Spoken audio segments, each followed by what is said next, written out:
si Laura, isang napakagandang dilag sa kaharian ng Albania. Mabait, masayahin, at higit sa lahat ay mapagmahal. Ang kanyang nag-iisang kasuyuan ay ang mandirigmang si Florante.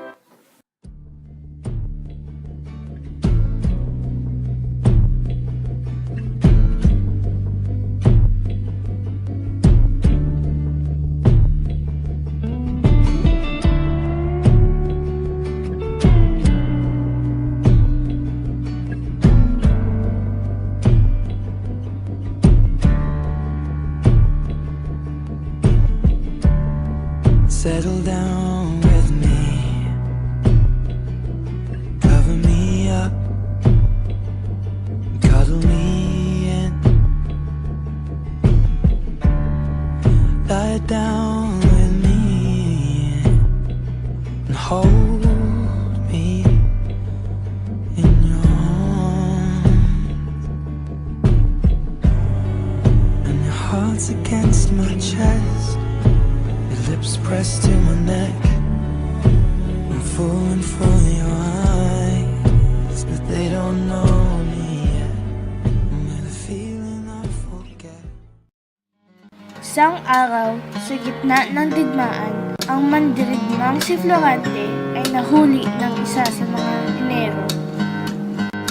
Itinali siya sa puno sa liblib na gubat kung saan siya'y dapat nang ipakain sa leyon. Dumating si Aladdin, isang butihing Henero.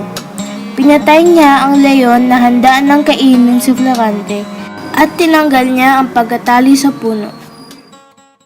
Ganda ni Laura to. Ang bait-bait pa. Alam mo bang inagaw ni Adolfo si Laura sa akin? Hindi ba? Hindi. Kasi nga yung nasa biglaan ako. Remember when I was young, and so were you. Time stood still, and love was all we knew.